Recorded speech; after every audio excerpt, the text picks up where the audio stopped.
Halo, assalamualaikum warahmatullahi wabarakatuh, teman-teman online seluruh Indonesia dan seluruh Nusantara. Apa kabarnya? Semoga selalu sehat ya, selalu semangat, selalu optimis, selalu produktif dimanapun kalian berada dan seperti apapun kondisinya. Jumpa lagi bersama saya di channel Pandora, di mana di channel ini kita bisa saling berbagi pengalaman, bisa bertukar pikiran, bisa berbagi ide-ide serta tips-tips yang terbaru yang berkenaan dengan aplikasi pinjaman online, baik itu ilegal maupun yang legal.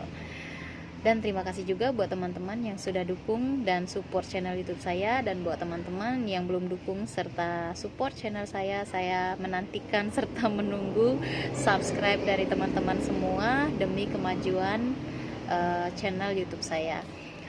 Oke, kalau kemarin kita sudah membahas masalah pengalaman yang dialami oleh salah satu teman kita yang menggunakan aplikasi kredit pintar. Hari ini kita akan mengangkat sebuah aplikasi pinjaman online multiguna yang banyak banget digunakan oleh teman-teman semua di seluruh Nusantara ini, yaitu Kredivo.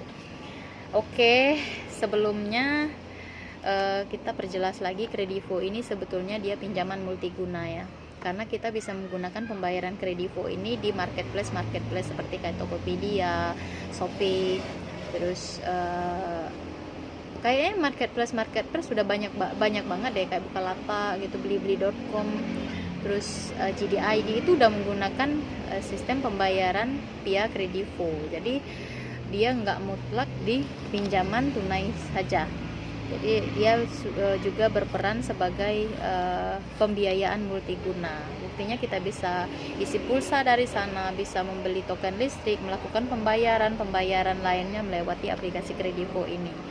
Nah, perlu diketahui juga bahwasannya Kredivo ini merupakan sebuah perusahaan fintech yang legal. Jadi dia sudah berizin dan terdaftar di OJK, dan apabila kalian mengalami gagal bayar di Kredivo, kemungkinan besar list pinjaman ataupun pemakaian dana kalian yang tidak kalian selesaikan di aplikasi Kredivo ini akan terekam di BI Checking.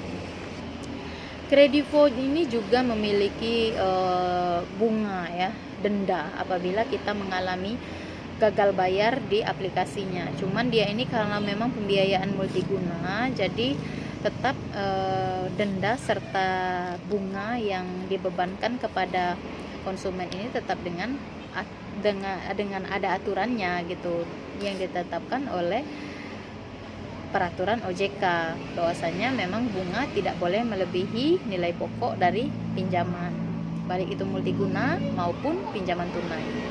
Nah, ini ada sebuah pengalaman di mana salah satu rekan kita ini mengalami gagal bayar di Kredivo, dan sudah lumayan banyak ini saya lihat, saya baca-baca dari ceritanya, dia sudah mengalami kegagalan pembayaran Kredivo ini di angka 15 juta rupiah. Wow, ini pinjaman tunai ya, pinjaman tunai di angka 15 juta rupiah. Sepertinya menurut analisa saya, apabila memang sudah bisa mencapai limit segini besarnya, pasti dia ini merupakan pengguna lama dari aplikasi Kredivo. Dan juga aplikasi Kredivo ini juga menetapkan daerah-daerah mana yang bisa diberikan pinjaman dengan limit besar. Jadi nggak semua provinsi ya, nggak semua daerah ini diberikan limit pinjaman segini, tapi ada daerah-daerah tertentu.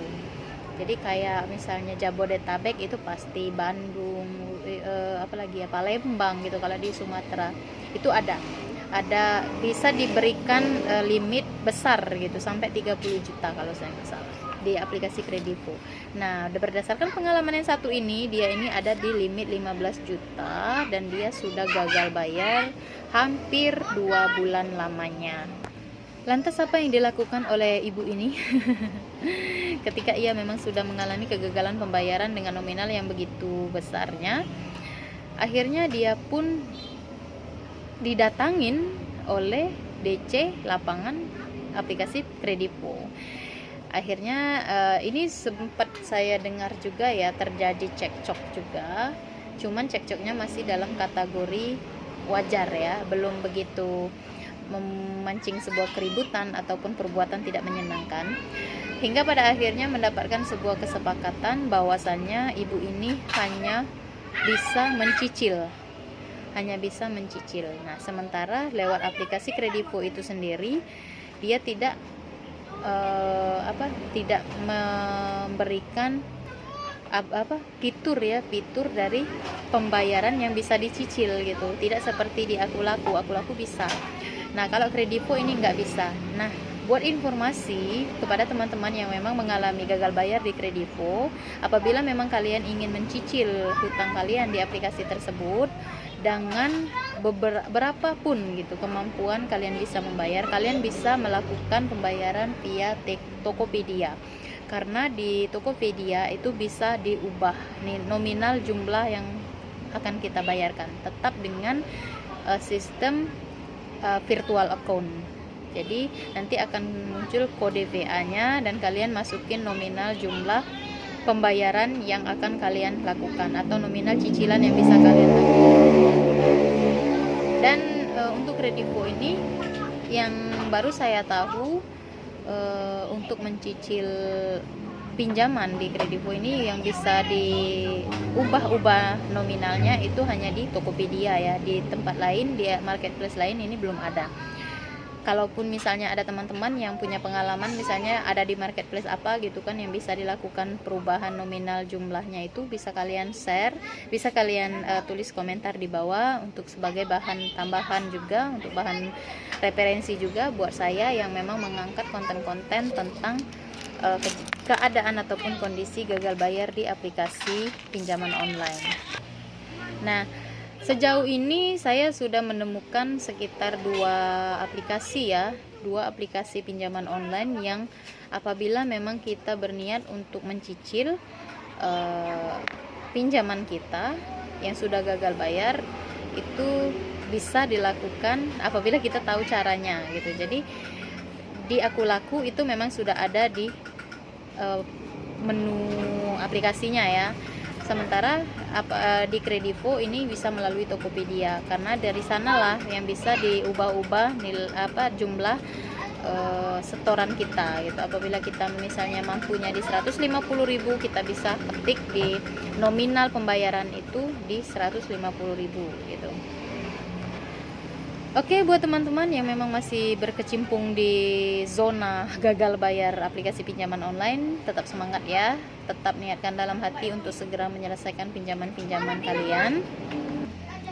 Saya doakan semoga semuanya berjalan lancar, usahanya berjalan lancar, dan diberikan kemudahan oleh Tuhan Yang Maha Esa. Oke, tetap semangat ya apapun kondisinya.